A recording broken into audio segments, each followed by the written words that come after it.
आजकल ऑनलाइन घटनाएं आम बात हैं। रोजाना ऐसी वारदात सुनने, देखने और पढ़ने को मिलती रहती हैं। जी हाँ, यह नए जमाने का अपराध है जिसमें अपराधी कहीं दूर बैठकर आपको अपना शिकार बना लेता है और आपको तब पता चलता है जब आप उसके बिछाए जाल में फंस गए होते हैं। कई बार तो ऐसा भी होता है कि आप खुद उसकी बातों में आकर अपनी सारी जानकारी दे बैठते हैं और खाते से पैसे गायब हो जाते हैं। बाद में पता चलता है कि जिस KYC के नाम पर OTP बताया था वह कोई और नहीं बल्कि झारखंड के जमताड़ा में बैठा साइबर अपराधी था। ऐसी घटना आपके साथ हो जाए तो आप क्या करेंगे? आपका जवाब यही होगा कि थाने में FIR दर्ज कराएंगे। लेकिन आप उस कड़वी सच्चाई को भी जानते हैं कि यहाँ FIR दर्ज कराने के लिए कितने पापड़ बेलने पड़ते हैं।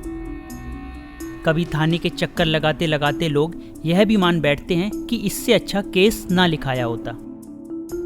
कभी ऐसी परिस्थिति हो तो आपके पास क्या अधिकार हैं? कैसे उन अपराधियों से निपटा जा सकता है? जैसी कई बातें हैं जिन्हें आज हर किसी को जानना बेहद ज़रूरी है। तो आइए इस वीडियो में आपको बताते हैं कि किस तरह साइबर क्राइम से निपटा जा सकता है।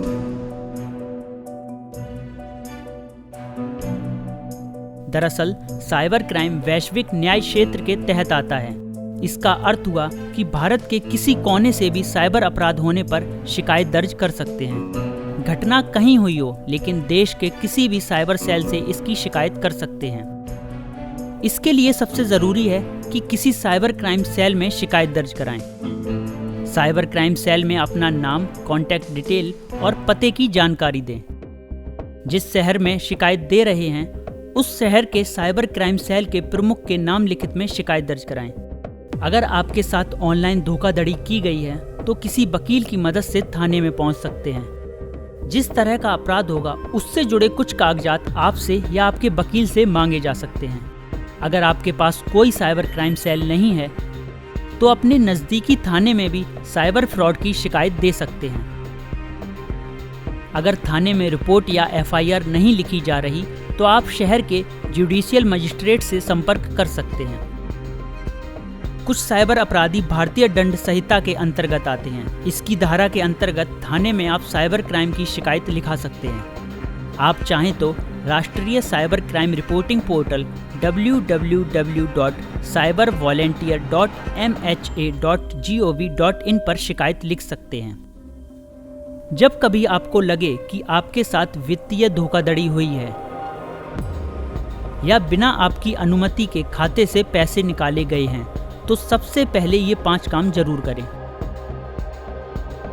पहला, साइबर अपराध का शिकार होने के बाद 155260 हेल्पलाइन नंबर का इस्तेमाल करें। नंबर में शिकायत दर्ज कराने के बाद ऑनलाइन फ्रॉड की ट्रांजैक्शन ID के जरिए लेन देन को रोक दिया जाएगा। दूसरा, RBI रेगुलेशन के मुताबिक तुरंत अपने बैंक से संपर्क करें। खाते में किसी भी अवैध ट्रांजैक्शन के बारे में बताएं। अगर बैंक को लगता है कि खाता धारक की कोई गलती नहीं है और पैसे निकाले गए हैं तो बैंक को वह राशि लौटानी पड़ेगी। तीसरा, हर बैंक ने ग्राहकों के लिए संदिग्ध लेन देन या फिशिंग की शिकायत दर्ज कराने के लिए ईमेल ID बनाया है। अपने बैंक की ईमेल ID पर भी शिकायत दर्ज कराएं। चौथा, थाने में इसकी रिपोर्ट दें या FIR दर्ज कराएं। पांचवा, जिस खाते में गड़बड़ी हुई है उसे ब्लॉक कराएं। उससे पहले किसी दूसरे खाते में पैसे ट्रांसफर कर दें। आजकल हर जगह ज़्यादातर काम ऑनलाइन होने लगा है। ऐसे में साइबर अपराधी भी इसका फ़ायदा उठा रहे हैं। यही वजह है कि पिछले कुछ समय से साइबर अपराध के मामले तेज़ी के साथ बढ़े हैं। तो दोस्तों, इस वीडियो में हमने जाना साइबर क्राइम क्या है, कितने टाइप्स का होता है और इससे कैसे बचें। उम्मीद करता हूँ आपको ये जानकारी पसंद आई होगी और अब आप साइबर क्राइम के बारे में सब कुछ जान गए होंगे। इंटरनेट पर कुछ भी सुरक्षित नहीं है। यहाँ आपको खुद ही अपने साइबर सिक्योरिटी का ख्याल रखना है, तभी आप ऑनलाइन साइबर अटैक से बच सकते हैं। Bureau report, Ojang times.